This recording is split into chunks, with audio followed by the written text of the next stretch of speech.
하나님의 말씀 요한계시록 1장 1절에 있는 말씀부터 보겠습니다. 예수 그리스도에 계시라. 이는 하나님이 그에게 주사 반드시 속히 될 일을 그 종들에게 보이시려고 그 천사를 그 종 요한에게 보내어 지시하신 것이라. 요한계시록 전체를 할 건데요. 요한계시록이라고 우리가 보통 알고 있지만 예수 그리스도에 계시라고 나옵니다.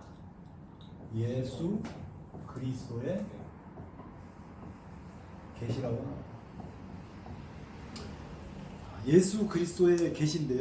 예수 그리스도의 계시가 요한이 요한계시록 1장에서부터 22장까지 쓴 내용이 예수 그리스도의 계시라고 하는 거죠.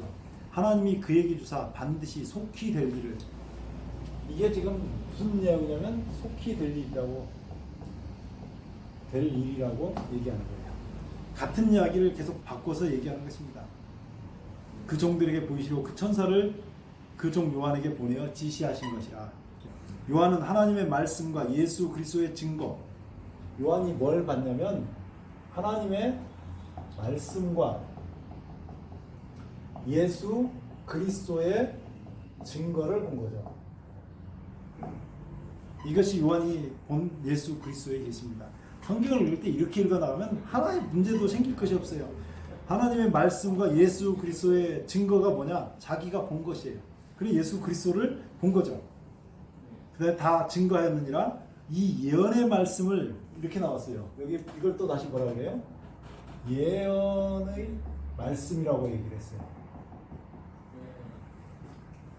이 예언의 말씀을 읽는 자와 듣는 자들과 그 가운데 기록한 것을 지키는 자들이 복이 있나니 때가 가까우니라. 이렇게 해가지고요. 요한이 예수 그리스도의 계시를 받는데 그것은 하나님의 말씀과 예수 그리스도의 증거예요. 예수 그리스도의 증거가 뭐냐? 이렇게 또 질문하면 자기 나름대로 많이 얘기한다고요. 근데 그렇게 보시면 안 되고 반드시 성경을 근거로 해서 봐야 돼요. 4절 보세요. 요한은 아시아에 있는 7교회에 편지하노니. 요한은 지금 어디 교회에다가 편지했어요? 7교회에다가 뭐 했어요? 편지. 그러니까 7교회에 있는 편지를 읽으면 뭐가 있다는 거예요? 예수 그리스도의 계시, 반드시 속히 될 일을 알 수 있다고 얘기하는 거예요. 7교회에 편지하노니 이제도 계시고 전에도 계시고 장차 오시리. 자, 편지를 쓰는데 누구로부터, 예수 그리스도의 계시가 누구로부터 왔는지 신원이 나옵니다. 보세요. 이제도 계시고 전에도 계시고 장차 어떻게 하신다고요? 오시리. 누굽니까? 예수님. 네. 성부 하나님이죠. 그 보좌 앞에 7영과 이제도 계시고 전에도 계시고 장차 오시리 성부 하나님과 그 보좌 앞에 7영이 있어요. 7영은 7교회를 7교회 편지하잖아요. 지금 7교회 편지하기 때문에 7교회를 이끌어 가시는 성령. 그래서 이게 성령 하나님이에요. 성령 하나님. 그리고 그 다음에 5절요. 또 충성된 증인으로 죽은 자들 가운데서 먼저 나시고. 자, 죽은 자들 가운데서 먼저 나시고. 죽은 자라는 건 십자가죠. 먼저 나셨다는 건 부활을 얘기합니다. 자, 죽은 자들 가운데서 먼저 나시고 땅의 임금들의 머리가 되신, 땅의 임금들의 머리가 되신 누구예요? 예수님. 네, 그 예수 그리스도. 그래서 예수 그리스도입니다. 성부, 성령, 성자, 삼위 하나님이 지금 이 계시의 신원자, 이 계시를 시작하는 분이라고 말씀하고 있는 거예요. 성경은 굉장히 정교하게 되어 있는데 이런 삼위일체 하나님이 등장하는 것은 성경에 굉장히 많아요. 베드로전서 1장을 잠깐 보면 베드로전서 1장 2절에 곧 아버지 하나님의 미리 하심을 따라 성령의 거룩하게 하심으로 순종함과 예수 그리스도의 핏부름을 얻기 위하여 이렇게 나오죠. 삼위일체 하나님이 이렇게 등장하는, 성경에는 이게 많아요. 이것뿐만 아니라 사도행전 7장에도 또 그런 대목이 나와요. 사도행전 7장 55절 스데반이 성령이 충만하여, 성령 하나님 나오잖아요. 성령이 스데반을 충만케 했어요. 하늘을 우러러 주목하여 하나님의 영광과 예수께서 하나님 우편에 서신 것을 보고 삼위일체 하나님이 이렇게 등장하네요. 이 삼위일체 하나님이 등장하는 성경 구절이 참 많은데 이런 것들을 다 놓치고 산다고요. 여기 계시록을 지금 우리 다시 돌아서 보면 계시록에 삼위일체 하나님으로부터 왔다고요. 그런데 삼위일체 하나님이 하신 일이 뭐냐? 그게 계시록 1장 5절에 나오죠. 땅의 임금들의 머리가 되신 예수 그리스도로 말미암아 은혜와 평강이 너희에게 있기를 원하노라. 우리를 사랑하사 하시는 일이죠. 하나님 삼위일체 하나님이 하시는 일이에요. 이 삼위일체 하나님이 하시는 말씀 일이고 그것이 뭐냐면 예수 그리스도에 계시고 속히 될 일이고 하나님께서 이 지금 하나님 말씀과 예수 그리스도의 증거 예언의 말씀 편지에 쓴 내용이 지금 뭔지 하나님께서 하시는 일이 뭔지를 여기 보여주고 있는 거예요. 그 일이 뭐라고요? 우리를 사랑하사. 첫 번째 말은 우리를 어떻게 해서요? 사랑하사. 그 다음에요. 그의 피로. 네, 그의 피로. 그의 피로. 우리 죄에서 해방하시고 아버지 하나님을 위하여 성부 하나님을 위하여 우리를 나라와 제사장으로 삼았다고. 나라라는 말은 왕이라는 말이다. 이걸 삼았다고 얘기합니다.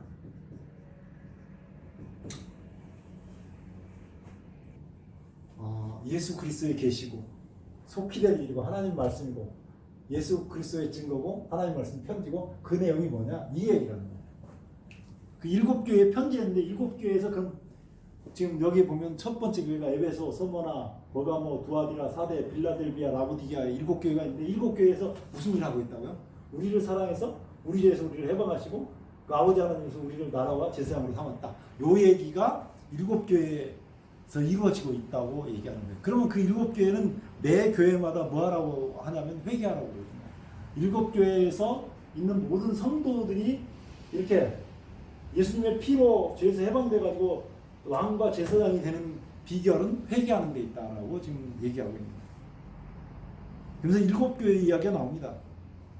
7교회 이야기가 딱 3장 마지막까지 끝난 다음에 이후에 내가 보니 하늘에 열린 문이 있는데 내가 들은 바 처음에 내게 말하는 나팔 소리 같은 음성이 가로되 이리로 올라오라. 이후에 마땅히 될 일을 내가 내게 보이리라. 그래서 성령이 감동해서 올라갔는데 거기에 하나님의 보좌가 있습니다. 거기에 보좌가 몇 가지로 돼 있다고 그랬죠?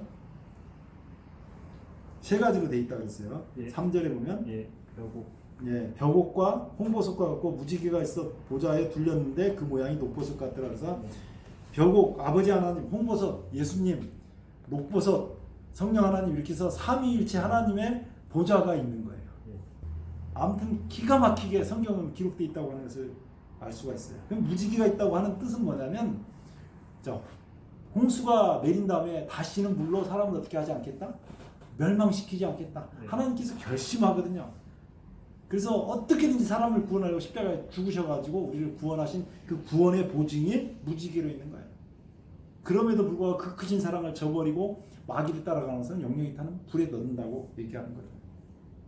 거기에 있는 내용은 앞에서 제가 민수기 하면서 이 내용은 다 그렸기 때문에 그리지 않고 성경이 여기서 지금 뭐로 시작되냐면 우리를 이렇게 만들겠다고 얘기했으면 요 7교회가 끝난 다음에도 요 얘기가 똑같이 반복이 돼요. 그 얘기가 어디 나오냐면 5장에 나옵니다. 5장을 시작할 때 책으로 시작을 해요. 특히 계시록은 참 재밌게 구성이 되어 있어요. 5장을 시작할 때 책으로 시작하잖아요. 내가 봄에 보좌에 앉으신 이후 오른손에 책이 있으니 라고 하죠. 책이 있대요.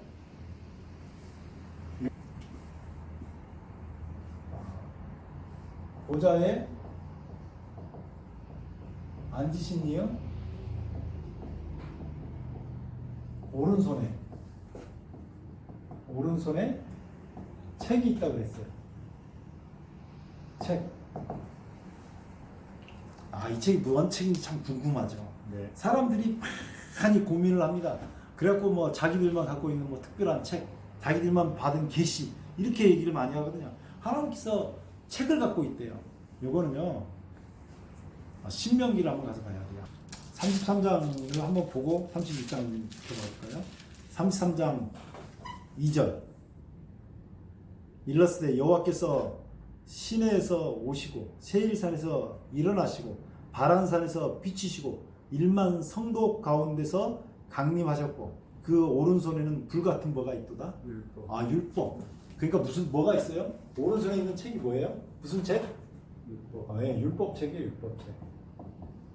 아이고, 이렇게 딱 답이 나오잖아요. 근데 31장에 한번 보시면 9절에 보면요.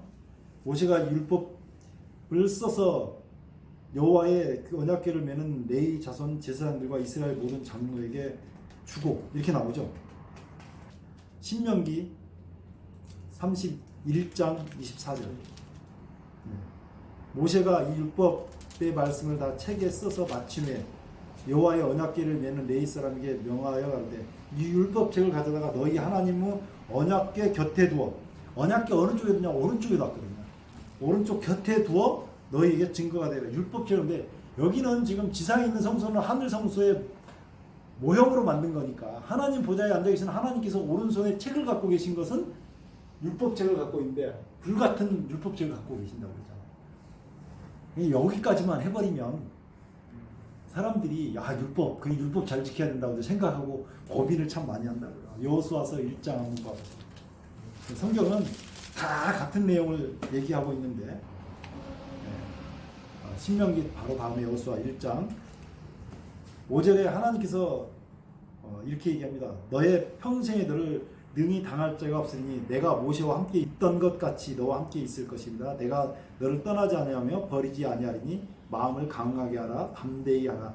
너는 이 백성으로 내가 그 조상에게 맹세하여 주리라 한 땅을 얻게 하리라. 오직 너는 마음을 강하게 하고 극히 담대하여 나의 종 모세가 내게 명한 뭐를 지키고요? 율법을 다 지켜 행하고 자른하거나 치우치지 말라. 그래야면 어디로 가든지 형통하리니 이 뭐를요? 율법책을 내 입에서 떠나게 하지 말며. 그러니까 모세가 말했던 그 율법책은 뭐냐면 모세오경인데 하나님 오른손에 이 율법이 있다는데 이 율법은 뭐냐면 모세오경이에요. 모세오경이 창세기, 출애굽기, 레위기, 민수기, 신명기 이렇게 5권의 책이 모세오경입니다. 그럼 모세오경이 뭘 얘기하려고 그랬을까? 예수님이 오실까? 아 그렇죠. 100% 맞는 답은 아니지만 아니 왜냐면 딱 한 단어만 얘기했으면 무조건 맞는데 뒤에다가 붙이는 바람에 네 아니 뭐 틀린 답은 아니에요. 그거 맞아요 맞는데 요한복음 5장 45절에 요한복음 5장 45절에요. 내가 너희를 아버지께 고소할까 생각지 말라. 너희를 고소하는 이가 있으니 곧 너희의 바라는 자 모세니라. 모세를 믿었다면 또 나를 믿었으니 이는 그가 내게 대하여 기록하였습니다. 그러니까 예수님에 대해서 모세오경의 기록은 이건 예수님에 관한 기록이라고요. 그러니까 하나님께서 보좌에 앉으신 이의 오른손에 책을 갖고 있는데 율법책인데 그 율법책은 누구 보여준다고요? 예수님. 그 당시는 모세가 기록할 당시는 뭐밖에 없었어요? 율법책밖에 없었어요. 그런데 그 앞으로 몇 장 넘어오면 이런 말씀이 있습니다. 나다나엘이라는 사람이 빌립이라는 자기 친구를 찾아가서 이렇게 얘기합니다. 1장 45절에요. 빌립이 나다나엘을 찾아 이르되 모세가 율법에 기록하였고 여러 선지자가 기록한 그 일을 우리가 만났으니 요셉의 아들 나사렛 예수니라. 그래서 이 모세오경만 예수님을 가리킨 게 아니라 선지자들이 기록한 모든 책이 예수님에 대해서 기록했어요. 그 요한복음에서 조금 앞으로 오면 누가복음인데요. 누가복음 앞으로 조금만 더 넘어오면 이런 말씀이 있어요. 누가복음 24장 26절요. 그리스도가 이런 고난을 받고 자기의 영광에 들어가야 할 것이 아니냐 하시고 이에 모세와 및 모든 선지자의 글로 시작하여 모든 성경에 쓴 바, 여기서 말하는 모든 성경이 구약 성경이거든요. 누가복음 24장 27절에서 나오는 여기는 구약 성경이거든요. 모든 성경에 쓴 바 자기에 관한 것을 자세히 설명하시니라. 44절 보면 또 이렇게 넣었어요. 또 이르시되 내가 너희와 함께 있을 때 너희에게 말한 바 곧 모세의 율법과 선지자의 글과 시편에 나를 가리켜 기록된 모든 것이 이루어져야 하리라 한 말이 이것이라 하시고 이에 저희 마음을 열어 뭘 깨닫게 하시고요? 성경을 깨닫게 하시고. 그러니까 이 여기서 말하는 그 하나님 보좌에 앉으신 이의 오른손에 있었던 책은 처음에는 율법책이었는데 이거는 구약 성경을 얘기하는 거고 결국은 지금 이 시대에 와서는 계시록까지 완성된 성경책을 얘기하는 거예요. 누구에 대해서 증거하는? 예수님에 대해서 증거하는. 이런 데 배경들을 알아야 돼요. 지금 오른손에 책을 가졌잖아요. 네. 이게 무슨 책이라고요? 성경책이에요. 그러면 갑자기 쉬워지잖아요. 왜 이렇게 기록했냐면 하나님께서 우리가 성경을 처음부터 자세히 읽어서 하나씩 다 보라고 하는 거야. 2절 보면 또 힘있는 천사가 큰 음성으로 외치기를 누가 책을 펴며 그 인을 떼기에 합당하냐 하니 하늘 위에나 땅 위에나 땅 아래에 능히 책을 펴거나 보거나 할 리가 없더라. 이 책의 모든 것을 이루시고 이 책의 모든 권한을 가신 분이 누구예요? 예수님이잖아요. 그러니까 그 외에는 아무도 안 보이는 거거든요. 이 책을 펴거나 보거나 하기에 합당한 자가 보이지 않기로 내가 크게 울었더니 장로 중에 하나가 내게 말하되 울지 말라. 유대 지파의 사자 다윗의 뿌리가 이겼으니 이 책과 그 일곱을 떼시리라 하더라. 여기 보면 유다 지파의 사자 다윗의 뿌리가 이겼기 때문에 책을 편다고요. 무슨 책을요? 성경책을. 성경책은 딱 2분 얘기입니다. 그 다음에 나오잖아요. 내가 보니 보좌와 내 생물과 장로들 사이에 어린 양이 섰는데 일찍 죽임을 당할 것 같더라. 어린 양 얘기잖아요. 여기에 이 성경책에 나오는 주제가 어린 양 이야기라고요. 어린 양 이야기는 무슨 얘기예요? 죽어서 그 피로 우리를 구원했다는 이 얘기잖아요. 우리를 사랑해서 그 피로 우리 죄에서 해방하시고 그 아버지 하나님을 우리를 나라와 제사장으로 삼았다. 이 얘기가 지금 어린 양 얘기거든요. 그렇게 하니까요. 어린 양이 보이는데 7절에 보여요. 어린 양이 나와서 보좌에 앉으신 이후 오른손에서 책을 취하시니라. 책을 취했단 말이에요. 여기 지금 책이 중심이잖아요. 네. 근데 그 책의 중심적인 내용이 뭐냐면 다시 반복되는 거예요. 책을 취하심에 내 생물과 24장로들이 어린 양 앞에 엎드려 각각 검은고와 향이 가득한 금 대접을 가졌으니 이 향은 성도들의 기도들이라. 성도의 기도가 담긴 향을 가지고 그 다음에 9절 보세요. 새 노래를 노래하여 가로되 책을 가지고 그 인봉을 떼시기에 합당하도다. 일찍 죽임을 당하사.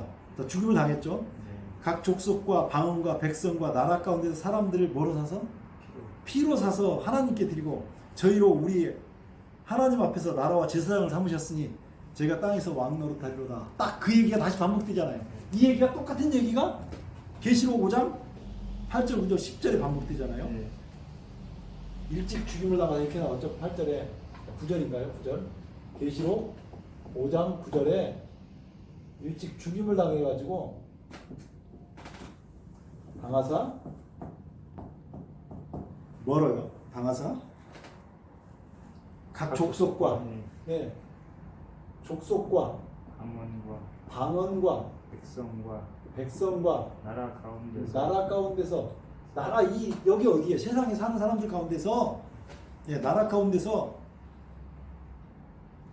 사람들을 뭐로 샀어요? 피로 샀어요. 피로 사서. 야, 성경이 너무너무 기가 막힌 거예요. 피로 사서 하나님께 드리시고 저희로 우리 하나님 앞에서 나라와 제사장을 삼으셨으니 그리고 피로 사가지고 뭘 삼았다요? 나라와 제사장. 여기 나라는 왕이라고 그랬잖아요. 나라와 제사장을 삼았다고 딱 얘기를 하는 거야.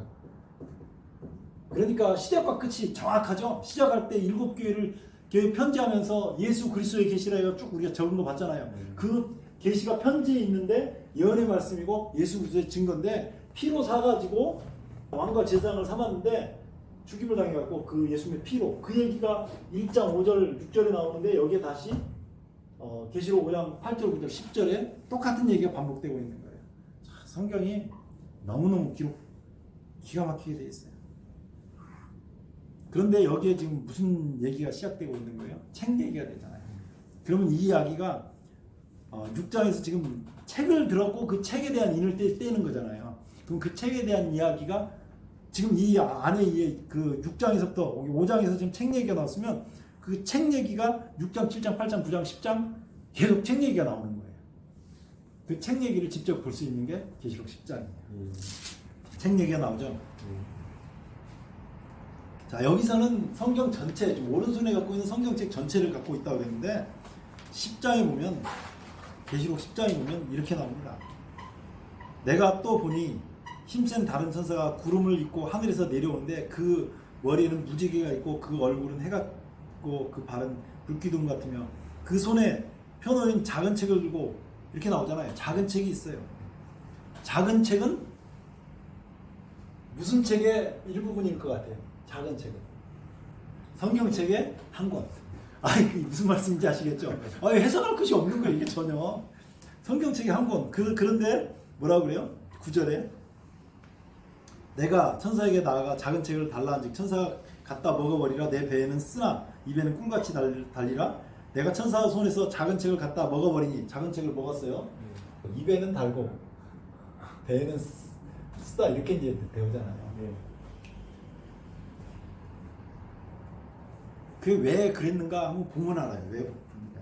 이런 큰 그림을 보면 왜 그랬는지 알 수가 있는데, 내가 그 10절에 보면요, 내가 천사 손에서 작은 책을 갖다 먹어버리니 입에는 꿀같이 달아 먹은 후에 배에서 쓰게 되더라. 그냥 입에서 떠들고 다닐 때는 너무 좋았어. 책 한 권을 갖다 막 설명하니까. 근데 배에는 쓰게 됐다고요. 요즘도 똑같아요. 계시록 막 강의하면 교회가 붕한다 그래요. 다 붕한다 그래요. 근데 결론은 어때요? 그냥 나중에 원수지고 막 뿔뿔 흩어지고 난리가 나는 거예요. 11절 보세요. 저가 내게 말하기를 내가 많은 백성과 나라와 방언과 임금에게 다시 예언하여 하리라. 뭘 잘못해버린 거야? 다시 예언하라 그랬어요. 계시록 10장 10절에서 먹으면 입에는 달고 배에는 쓰다 그랬는데 이것을 뭐 하라고 그래요? 입에는 달고 입으로 떠들 때 결과는 썼는데 이게 뭔지 몰랐는데 그 다음에 다시 예언하래요.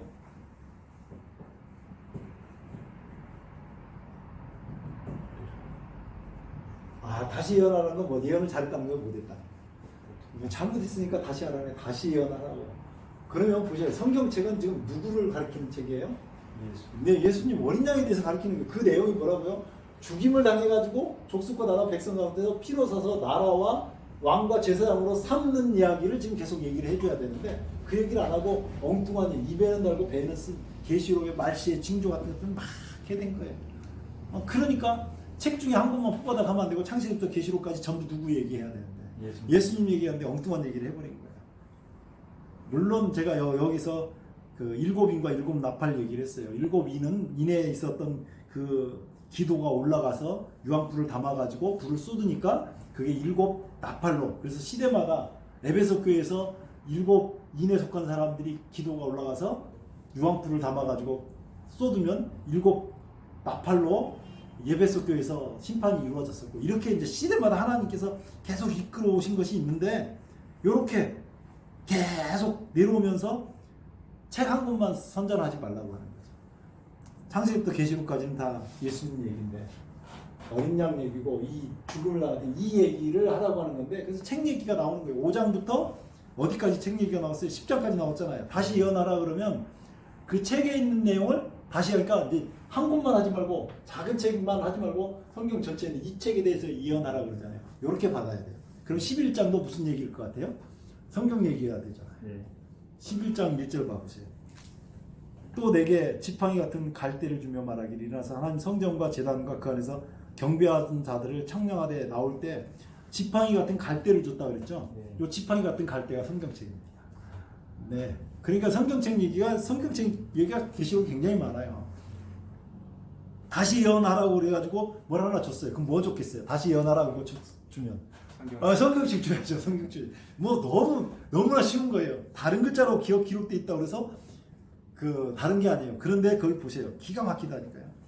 또 내게 지팡이 같은 갈대를 주며 말하기를 일어나서 하나님 성전과 제단과 그 안에서 경배하는 자들을 청량하되. 성전 안에서 경배하는 자들을 청량하래요. 성전이 뭐라 그랬어요? 예수님이에요. 성전이. 그러니까 예수님 안에 있는 사람, 예수에 대해서 다시 예언하라고 하는 건데, 우리가 요한복음 2장을 보면 3절부터 보면 예수님이 성전을 정결케 한 얘기가 나와요. 그랬더니 거기에 유대인들이 와서 내가 이런 일을 행하니 18절에요. 내가 이런 일을 행하니 무슨 표적을 우리에게 보이겠느냐라고 질문하거든요. 그때 예수님께서 이렇게 대답하셔요.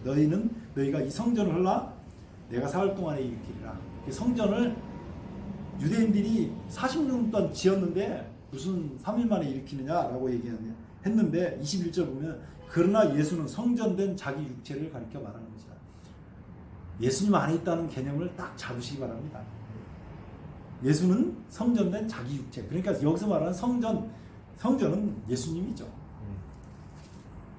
다시 계시록 11장으로 와서 보면 갈대를 하나 주면서 그 성전 안에서 제단은 어린 양 잡아서 올리는 곳이 제단이잖아요. 그 성전 안에서 경배하는 자들을 청량하라고 해요. 하나님은 관심이 성전밖에 없어요. 성전 안에서 예수 안에 있는 사람들을 관심이 있다고 하는 거죠. 그러니까 갈대를 하나 주면서 성경책을 주면서 그 안에서 예수 안에 경배하는 사람을 청량하는 거예요. 이해하죠? 지금 계속 피로 사서 나라와 제사장을 삼아가지고 예수님께서 이 7교회에서 7시대마다 있었던 이 얘기를 하라고 얘기하는 거죠. 더 읽어볼까요?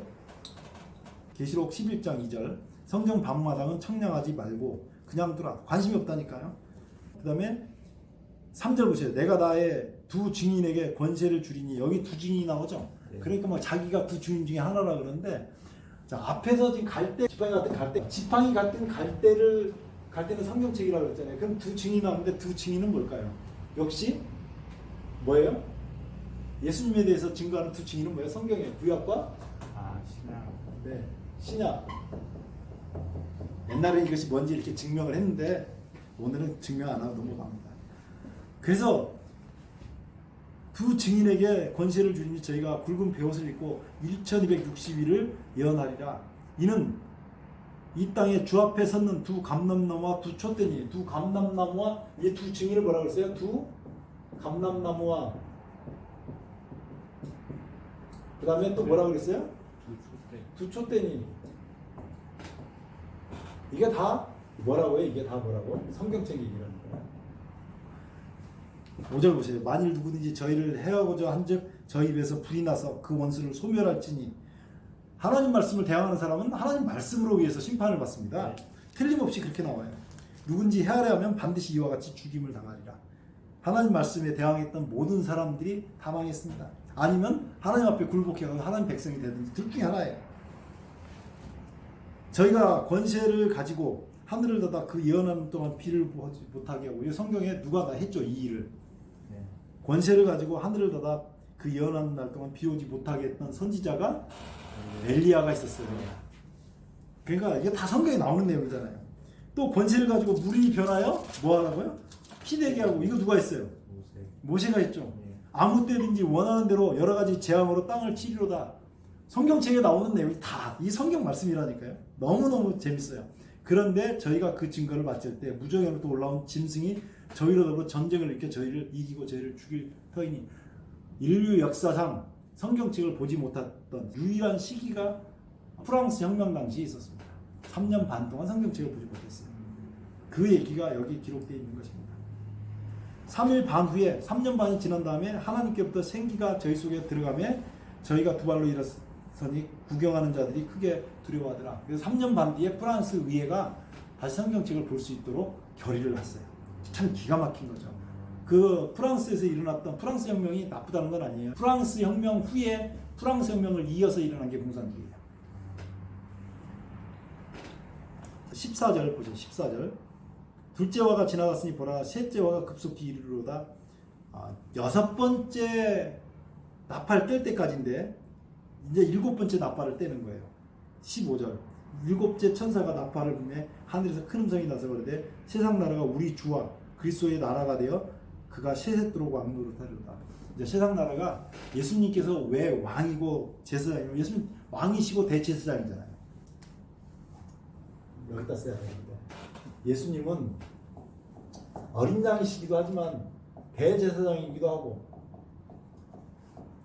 그 다음에 왕이시잖아요. 예수님을 왕 중에 왕이라고도 얘기해요. 계시록 1장에 충성된 증인으로 죽은 자들 가운데서 먼저 나시고 땅의 임금들의 머리가 되신 이렇게 나오잖아요. 네. 땅의 임금들의 머리가 됐다는 말은 무슨 말이냐면 지금 우리가 땅에서 우리가 예수님의 피로 우리가 죄에서 해방된 다음에 나라와 왕과 제사장이 됐어요. 그 왕들의 머리는 누구예요?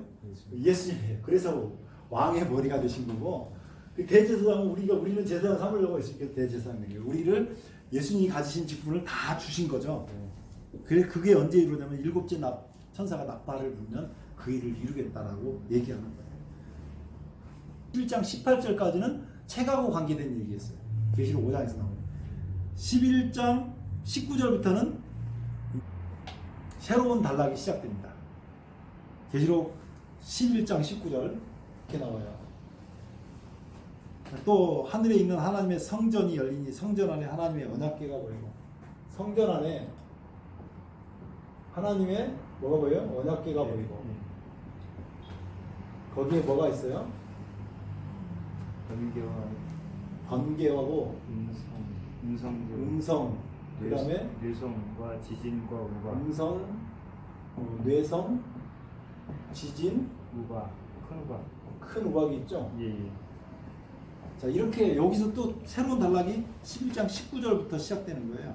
여기서부터 시작을 했어야 되는데 11장 마지막에 집어넣어가지고 장절이 9절이 좀 안 되는데 그 뒤에 12장 13장 12장에서 선악의 대결 13장과 14장의 선악의 대결 그 다음에 14장 14절부터 20절까지 그 사이에 곡식 추수하고 포도 추수하고 두 가지 추수가 나오거든요. 그리고 일곱 재앙이 마지막 일곱 재앙이 15장이 시작돼요. 그 일곱 재앙이 시작될 때 하나님의 유리바다 앞에서 찬송하는 무리가 있고 16장에서는 그 일곱 재앙 속에 들어가 있는 사람이 있어요. 이 세상은 딱 두 가지로 항상 구분이 돼요. 16장 17절을 보면요 이렇게 나옵니다. 일곱째가 그 대접을 공기 가운데 쏟음에 그래서 계시록 16장 17절에 보면 17절부터 20절까지 보면은 20절까지죠. 21절까지 21절을 보면은 이렇게 나옵니다. 일곱째가 그 대접을 공기 가운데 쏟음에 큰 음성이 성전에서 보좌로부터 나서 가로되 되었다 하니 번개와 여기 뭐라 하냐면 성전 보좌로부터 나왔죠. 예. 이 보좌하고 언약궤는 같은 얘기입니다. 이 하나님의 그 법궤 있죠, 법궤 위에 그걸 법궤 언약궤라고 그러는데 그 법궤 위에 시온소라 그래서 하나님의 보좌가 거기 있어. 그러니까 하나님 보좌가 나오면서 언약궤 위에 있는 요 보좌가 이렇게 같은 말을 자꾸 바꿔서 쓰거든요. 거기에 뭐가 있었냐면 번개가 이제 땅에 내리는 거예요. 번개, 음성, 뇌성, 지진. 그 다음에 이렇게까지 딱 나오고는 뭐가 있냐면 여기에 뭐가 딱 하나 들어가고 그리고 21절에 큰 우박이 나오는 거예요. 그쵸? 네. 그럼 거기에 뭐가 들어갔냐면 보세요. 19절. 큰 성이 세 갈래로 갈라지고 만국의 성들도 무너지니 큰 성 바벨론이 하나님 앞에 기억하신 바 되어 그 맹렬한 진노 포도주 잔을 받으매. 그래서 바벨론 멸망입니다. 바벨론 멸망에는 만국이 무너집니다. 세상이 멸망하는 거죠. 이 바벨론 멸망은 세상의 멸망을 얘기하고 있어요. 그런데 여기서 끝이 아니고 17장과 18장이 부록으로 붙어 있는 거예요. 17장은 왜 망하는지 17장과 18장에서 그 부록처럼 보여주는 거예요.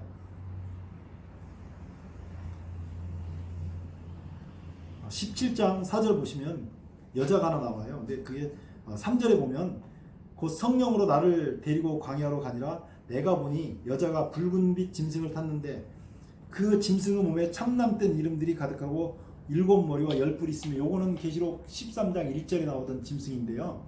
뭐 중요하진 않아요. 요런 거는 이제 나중에 해도 돼요. 큰 그림을 그리기 위한 것들이니까. 자, 보세요. 4절. 그 여자가 자줏빛과 붉은빛 옷을 입고 금과 보석과 진주로 꾸미고 손에 금잔을 가졌는데 가증한 물건과 그 음행으로 더러운 것이 가득하더라. 그러면서 5절에 보여요. 그 이마에 이름이 기록되었으니 비밀이라 큰 뭐라고요? 바벨론. 바벨론. 바벨론 멸망했잖아요. 그 바벨론이 왜 멸망하는지에 대한 것들을 얘기합니다.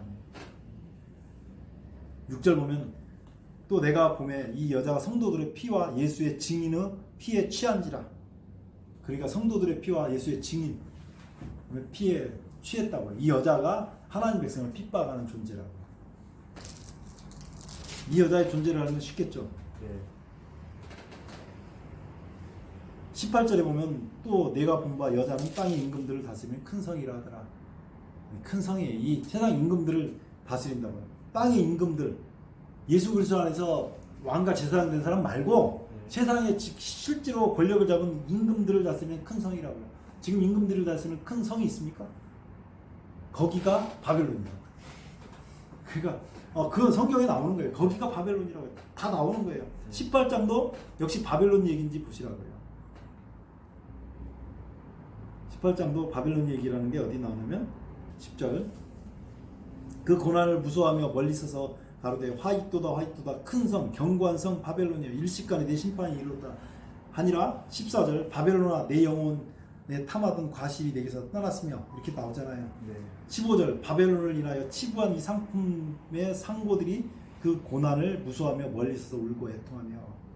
그러니까 왜 바벨론이 멸망하고 세상이 멸망해야 되는지에 대한 근거를 지금 계시록 요 부록처럼 계시록 17장하고 18장에서 부록처럼 바벨론이 멸망한 원인이 뭔지에 대해서 설명하는 거예요. 그러고 나면 세상 끝이 옵니다. 계시록 19장에 어린 양의 혼인잔치가 등장해요. 계시록 19장에 어린 양의 혼인잔치가 들어가요. 혼인잔치.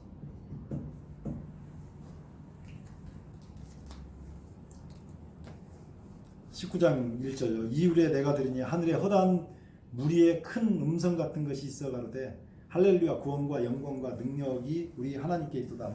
9절 보면요 천사가 되게 말하기를 기록하라 어린 양의 혼인잔치에 청함을 입은 자들이 복이 있도다. 예수님 재림하셔서 혼인잔치에 들어가는 것입니다. 여기 17절부터 새들의 잔치가 나오거든요. 그러니까 어린 양의 혼인잔치가 있는데 여기에 뭐가 있냐면 새들의 잔치가 있어요.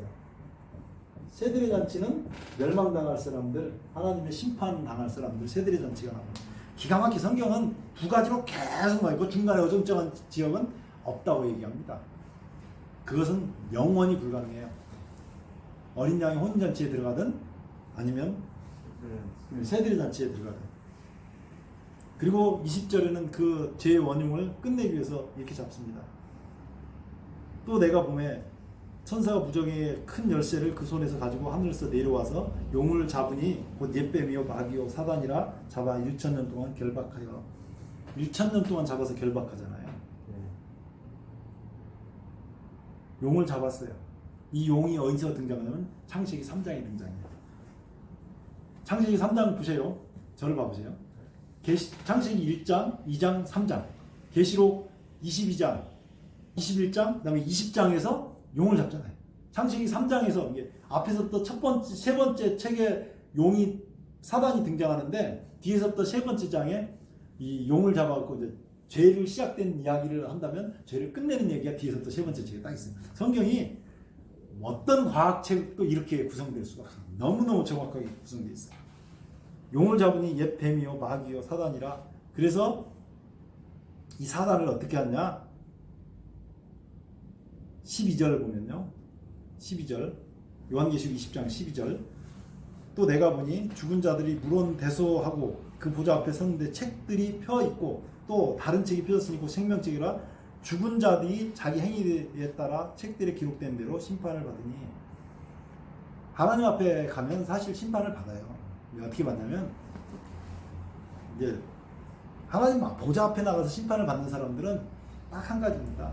온 우주 만물들 앞에 유리바닥 앞에 서가지고 저를 불러도 예를 들어서 이태현 그러면 이태현을 부르는 순간 저는 죄인이죠. 하나님 앞에 서면 죽음인데 사단이 이제 율법이죠. 그때는 사단이 못할 거고 율법이 너는 무슨 죄를 졌어? 그러면 죄가 땅에서 하늘에 쌓을 만큼 죄가 드러나는 거예요. 그 옆에 어린 양이 섰다가 내가 이 피로 예수님께서 어디 갔어요?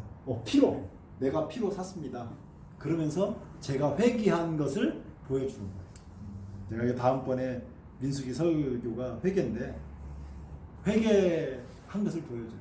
회개한 것을 근거로 뭘 근거로 하나님께서 우리를 구원해 주시냐고 그 땅에서 하늘까지 쌓을 만큼 많은 죄를 뭘로 하냐면 그게 회개를 근거로 우리를 구원해 주는 거예요.